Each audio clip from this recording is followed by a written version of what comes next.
चमकौली नाम के एक छोटे से गांव में एक बहुत ही सुंदर बाग था, लेकिन कोई भी गांव वाला उस सुंदर बाग में जाने से डरा करता था।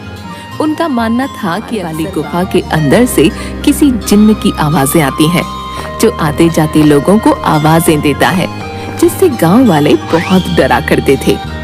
एक दिन गांव के दो युवक खेत पर आपस में बात करते हुए, अरे भाई, कल मैं उस बाग की तरफ गया था, वहाँ फिर से उस जिन की वही डरावनी आवाजें आ रही थी। अरे क्यों भाई, क्या करने गए थे तुम वहाँ? क्या तुम्हें पता नहीं बाग के पास वाली गुफा में जिन रहता है? अगर वो तुम्हें कहीं कुछ कर देता तो आइंदा फिर उस बाग की तरफ मत जाना। तभी वो वहाँ से बात करते हुए खेत से चले जाते हैं। अगले दिन गांव का एक लड़का रांझा, यार, इस गुफा में से आवाजें कौन देता होगा? मुझे इसके पीछे जरूर कोई राज नजर आता है। रांझा भैया, जो भी हो, लेकिन गलती से भी उस गुफा के अंदर मत जाना। लेकिन इस गुफा का रहस्य तो मैं जान कर रहूंगा। सब गांव वाले डर के साए में आखिर कब तक रहेंगे? उसके बाद शाम हो गई और रांझा और उसका दोस्त अपने अपने घर चले गए। अगले दिन सुबह सारे गांव में सन्नाटा था और रांझा के घर के बाहर उसकी लाश रखी हुई थी। सब रो रहे थे। शाम को बस ये बोल के घर से निकला था कि आज एक रहस्य से पर्दा उठाने जा रहा हूँ।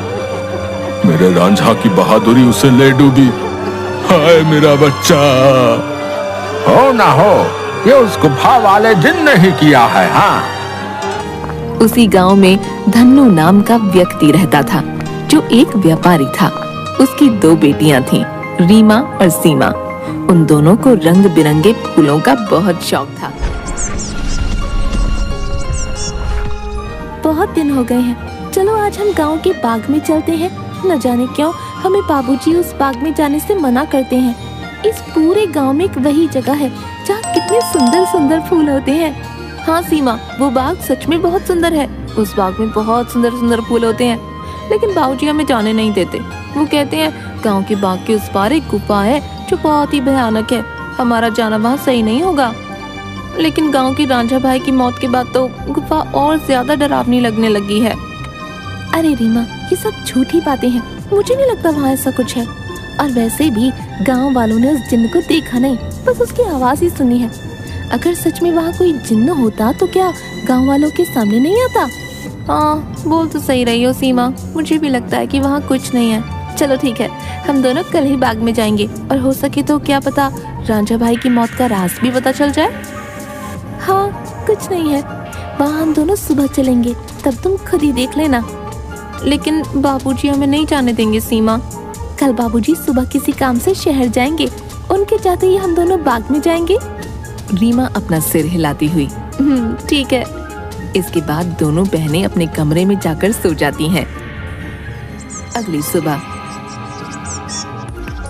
देखो मेरी प्यारी बेटियों, मैं किसी काम से शहर जा रहा हूँ। तुम दोनों अपना ख्याल रखना और उस बाग में फूल तोड़ने मत जाना।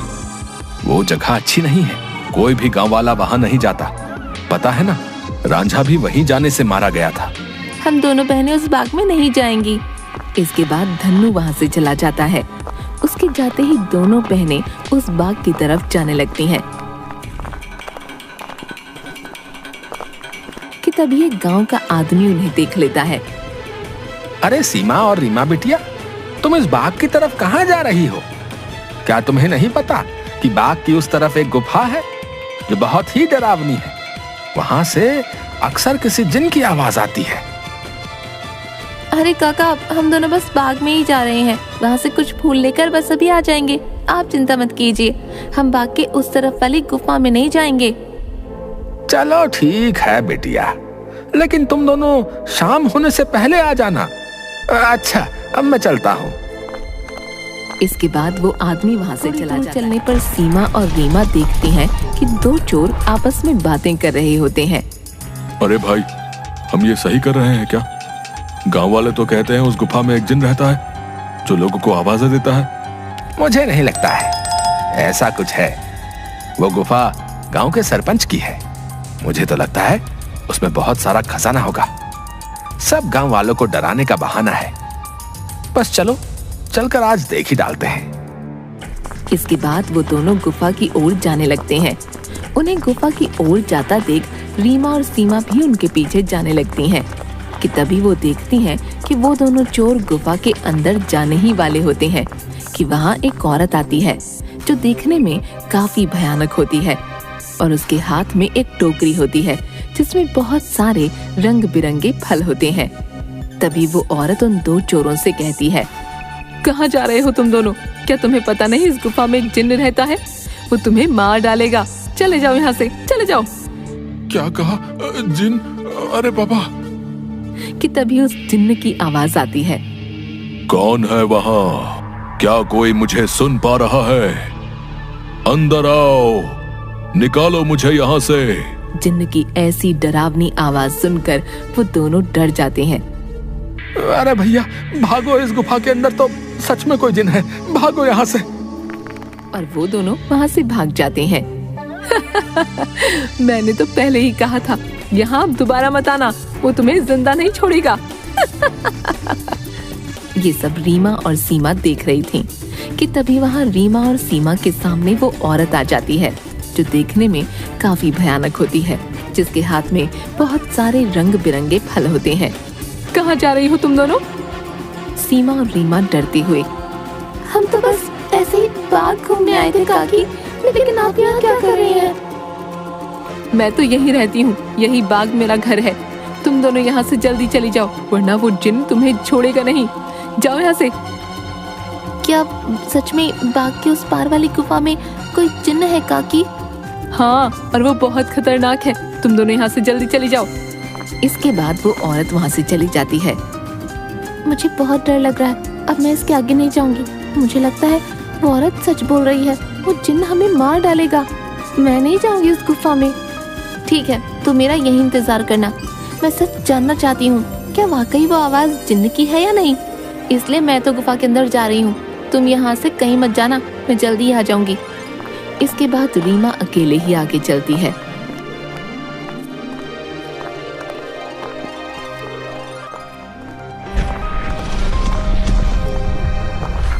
रीमा चलते चलते उस गुफा के पास पहुंच जाती है। तभी एक आवाज उसे सुनाई देती है जो काफी भारी होती है। ऐसा लगता है जैसे किसी रोते हुए इंसान की आवाज हो वो। कोई है यहाँ? मुझे यहाँ से बाहर निकालो। मैं इस गुफा में बरसों से कैद हूँ, निकालो मुझे यहाँ से।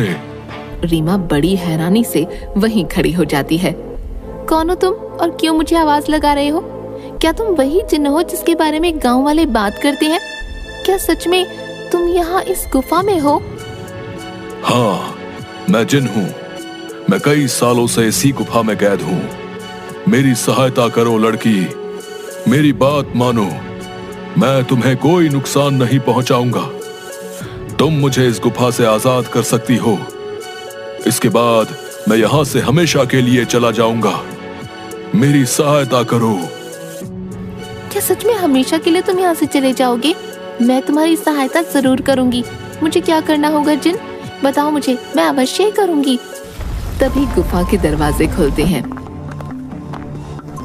और रीमा उस गुफा के अंदर चली जाती है।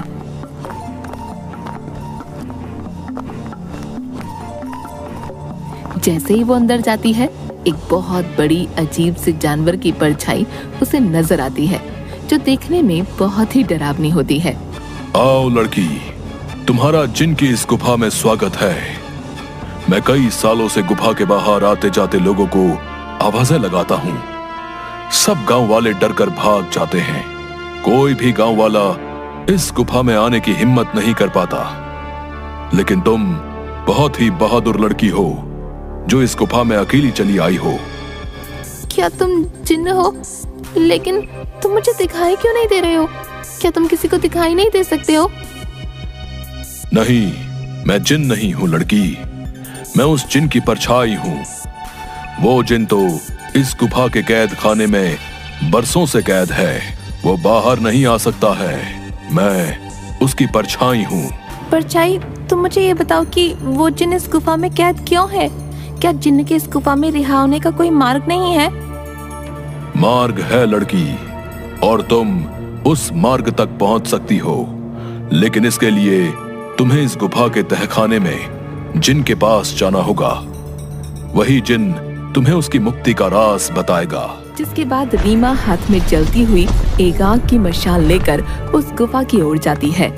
जैसे ही रीमा तहखाने के अंदर जाती है तो उसे एक आग जलती हुई दिखाई देती है। वो जैसे ही उस आग के पास जाती है, हे जिन, मैं यहाँ तुम्हारी मदद करने आई हूँ, क्या तुम मुझे सुन सकते हो?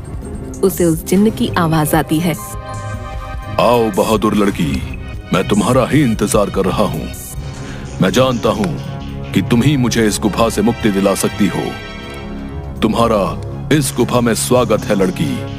तुम बहुत ही बहादुर हो जो इस गुफा में आई हो। मेरा नाम जिनाद है।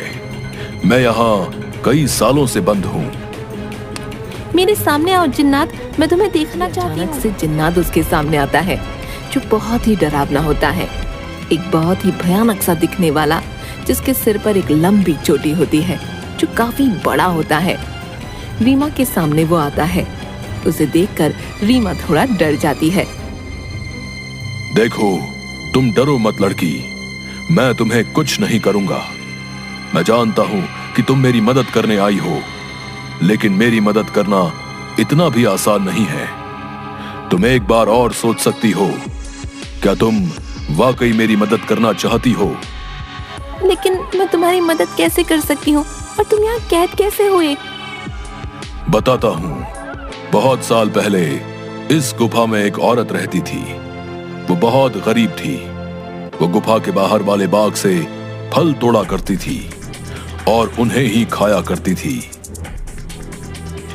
एक दिन उसने बाग के सारे फल तोड़ लिए और यहां इस गुफा में लेकर आ गई। उन्हीं फलों के बीच एक रहस्यमयी फल भी था, जो बहुत ही चमकदार था और जिस पर मेरी नजर थी। वो फल मेरी उम्र 100 साल और बढ़ा सकता था, लेकिन मैं उस फल को तब तक नहीं छू सकता था जब तक कोई इंसान उस फल को उसके पेड़ से तोड़ ना ले। एक दिन वो औरत चमकदार फल को उसके पेड़ से तोड़कर इस गुफा में ले आई। जब मैंने देखा तो मैं उसके पीछे इसी गुफा में आ गया और मैंने उससे कहा कि हे औरत, तुम जो बाग से सबसे सुंदर और चमकदार फल तोड़कर लाई हो, वो मुझे दे दो। इसके बदले में तुम जो भी 2 इच्छाएं मांगोगी वो पूरी होंगी। ठीक है, मैं तुम्हें वो फल दे देती हूँ, लेकिन मेरी 2 इच्छा है। पहली ये कि तुम मुझे वरदान दो, आज से ये बाग मेरा होगा, और दूसरी ये कि तुम इस गुफा में ही कैद रहोगे, ताकि इस बाग में कोई भी तुम्हारे डर से ना आ सके और हमेशा के लिए मैं ही इस बाग में राज करूं। वो औरत मुझे फल तो दे देती है। उस फल से मेरी उम्र तो 100 साल बढ़ गई, लेकिन उस औरत को दिए गए वरदान की वजह से मैं यहीं कैद हो गया। तब से ही मैं इस तहखाने में कैद हूँ। क्या अब से पहले किसी ने आपको यहाँ से बाहर निकालने की कोशिश नहीं की? इससे पहले गांव के एक लड़के ने मुझे बचाने की हिम्मत दिखाई थी, लेकिन जैसे ही वो लड़का उस चमत्कारी फल को लेकर गुफा में आ रहा था, तभी उस बूढ़ी के घाट उतार दिया और सारे गांव में बात फैल गई कि मैंने उसको मारा है। हाँ, वो लड़का हमारे गांव का रांझा भैया थे। उसको उस बूढ़ी औरत ने मारा।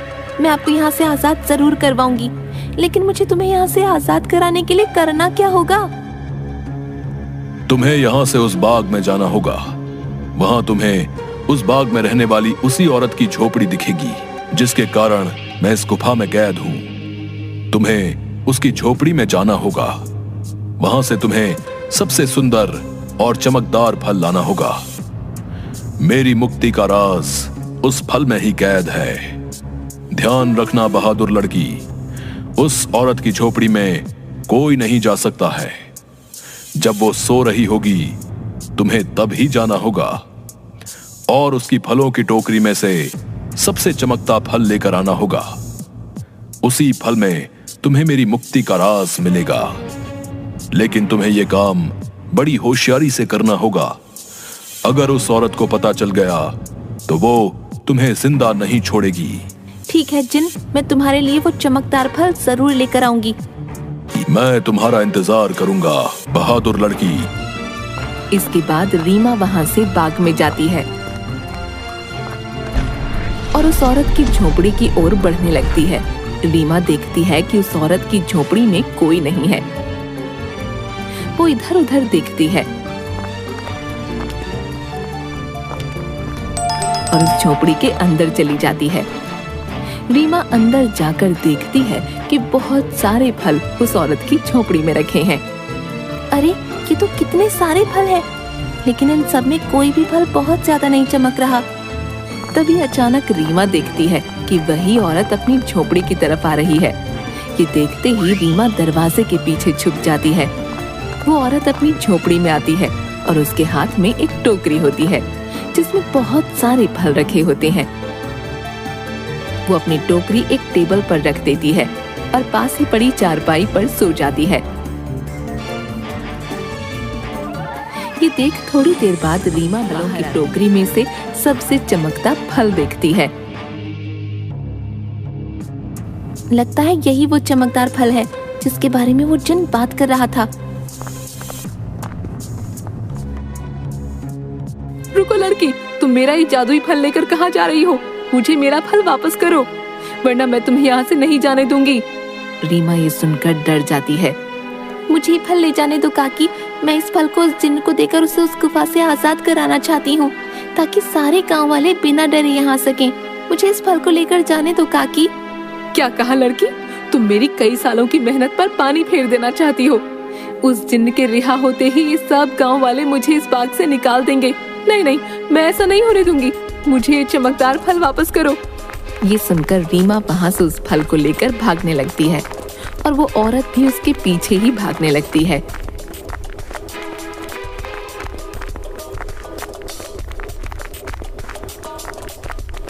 रीमा भागते भागते उस गुफा में पहुंच जाती है। जैसे ही वो गुफा में पहुंचती है, वो जादुई फल उसके हाथ से नीचे गिर जाता है, जिसके गिरते ही तोते में बदल जाता है। रीमा ये देखकर हैरान हो जाती है। तभी वो औरत वहाँ आ जाती है। ये तुमने क्या किया लड़की?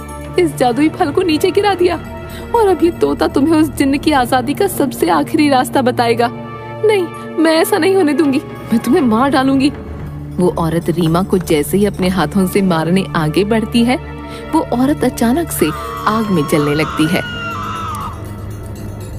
जिसे देख रीमा हैरान हो जाती है। तभी एक आवाज सुनाई देती है जो उस जिन्न की परछाई की होती है। डरो मत बहादुर लड़की, इस लालची औरत को इसके किए की सजा मिल चुकी है। अब तुम्हें अपनी मंजिल का आखिरी पड़ाव पार करना है, जिसमें ये तोता तुम्हारी मदद करेगा। तभी अचानक से वो तोता उड़ने लगता है और गुफा में उसी तरफ भागने लगता है जहाँ वो जिन्न कैद था। रीमा भी उसके पीछे पीछे चलने लगती है।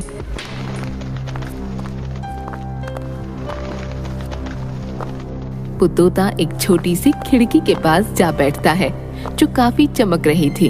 तभी तोते की आवाज आती है। सुनो बहादुर लड़की, तुम्हें इस चमकदार खिड़की को खोलना होगा, जिसकी चाबी तुम्हें ढूंढनी होगी। मैं तुम्हें 2 रास्ते बताऊंगा, जिस पर चल के तुम्हें इस खिड़की को खोलने वाली चाबी मिलेगी। लेकिन 2 रास्तों में से तुम्हें कोई एक रास्ता चुनना होगा। पहला रास्ता एक गुलाब के फूल की तरफ जाता है, जो बाग की तरफ है। दूसरा रास्ता एक अंधेरे की तरफ है, जो इसी गुफा में उस तहखाने की तरफ जाता है जहां वो जिन कैद है। जाओ और अपना रास्ता चुन लो। रीमा काफी देर सोचने के बाद, मैं गुफा वाला रास्ता ही चुनूंगी जो अंधेरे की तरफ जाता हो। जिसके बाद रीमा गुफा की ओर चलने लगती है। तभी रीमा को एक सिक्का दिखाई देता है। अरे ये इतना चमकता हुआ सिक्का यहाँ कैसे आया? और ये सिक्का इतना चमक क्यों रहा है? रीमा जैसे ही वो सिक्का हाथ में उठाती है, पूरी गुफा में रोशनी हो जाती है। अरे ये तो पूरी गुफा में रोशनी हो गई। तभी वो सिक्का अचानक उड़ने लगा। अरे ये सिक्का उड़ क्यों रहा है? रीमा उस सिक्के के पीछे पीछे चलने लगती है। थोड़ी दूर चलने पर रीमा देखती है कि 4 चाबियां अलग अलग रंग की थीं, जो हवा में उड़ रही थीं। अरे ये तो वही चाबियां हैं जिसके बारे में वो तोता बता रहा था। लेकिन अब इनमें से सही चाबी कौन सी होगी, ये कैसे पता चले? तभी रीमा को एक आवाज आई जो उस जिन्न की परछाई की थी। बहादुर लड़की, तुम्हें इनमें से एक चाबी उठानी है। याद रखना, तुम्हें एक सही चाबी उठानी है, लेकिन याद रहे तुम्हें बड़ी होशियारी से ही एक चाबी उठानी होगी। अगर तुमने गलती से गलत चाबी चुन ली तो ये चारों चाबियां गायब हो जाएंगी और तुम कभी भी जिनको आजाद नहीं कर पाओगी। ये सुन रीमा हैरान हो जाती है। क्या? हे भगवान, ये किस दुविधा में डाल दिया है। अब मैं कैसे इन चारों चाबियों में से सही चाबी चुनूं? काफी देर सोचने के बाद रीमा देखती है कि चारों चाबियों में से एक चाबी बहुत बड़ी थी, जो लाल रंग की थी, और जिस चमकदार फल के गिरने से वो तोता बना था वो भी लाल ही रंग का था। रीमा समझ गई कि लाल वाली चाबी चुननी है। उसके लाल चाबी चुनते ही बाकी सारी चाबियां गायब हो गईं। और फिर से जिन्न की परछाई की शाबाश बहादुर लड़की, तुम्हारी सूझबूझ की वजह से आखिरकार तुमने बिल्कुल सही चाबी चुन ली। अब जाओ उस खिड़की के पास और खोल दो उसे। रीमा उसी खिड़की के पास जाती है।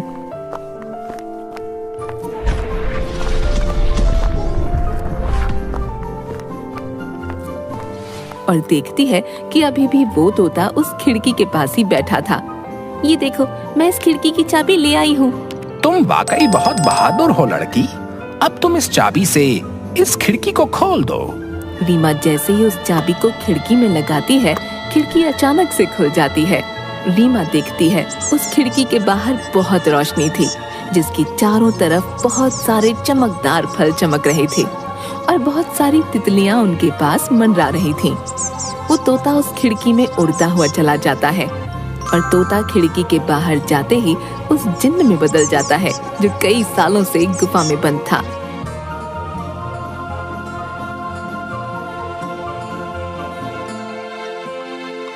तुम्हारा बहुत बहुत धन्यवाद लड़की, तुमने मुझे इस गुफा से आजाद कर दिया। तुम एक निडर और साहसी लड़की हो।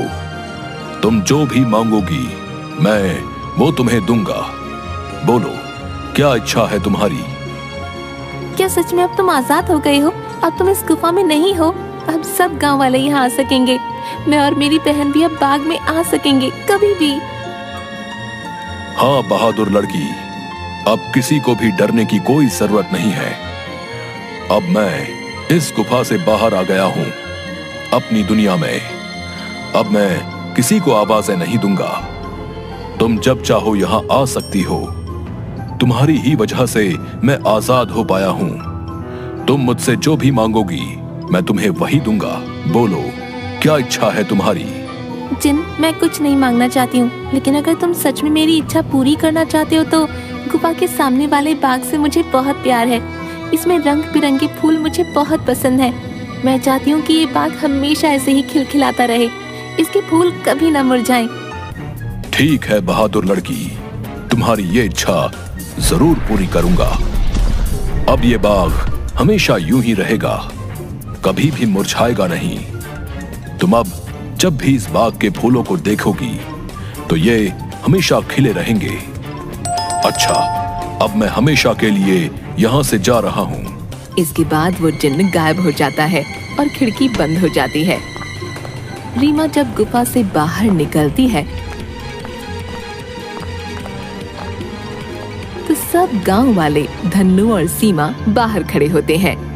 अरे मेरी बिटिया, आ गई तू वापस। उस जिन ने तुझे कुछ किया तो नहीं? आखिर क्यों गई थी तू उस गुफा के अंदर? अगर वो जिन तुझे मार डालता तो क्या करता मैं? दीदी, तुम ठीक तो हो ना? क्या सच में तुम्हें उस जिन्न ने कुछ नहीं किया? बाबूजी, मैं बिल्कुल ठीक हूँ। अब अंदर कोई जिन्न नहीं है। इस गुफा के अंदर जो जिन्न था अब वो हमेशा के लिए इस गुफा से चला गया है। अब आप सभी को डरने की कोई जरूरत नहीं है। अब कोई भी यहाँ आ सकता है। अरे क्या बोल रही हो रीमा बिटिया? आखिर कहाँ गया वो जिन जो आते जाते लोगों को आवाजें दिया करता था? रीमा गांव वालों को सारी बात बताती है।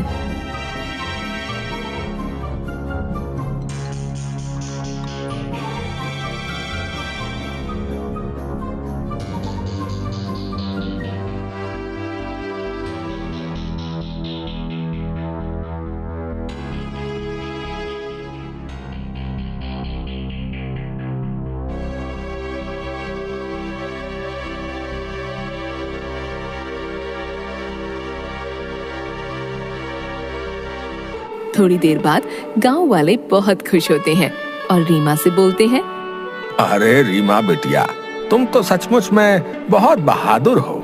तुम्हारी वजह से ही अब वो जिन इस गुफा से आजाद हो गया है। अब हम गांव वालों को डरने की कोई जरूरत नहीं है और रांझा की मौत का रहस्य भी सब गांव वालों को पता चल गया। इसके बाद गांव वाले बिना डरे हंसी खुशी गांव में रहने लगते हैं।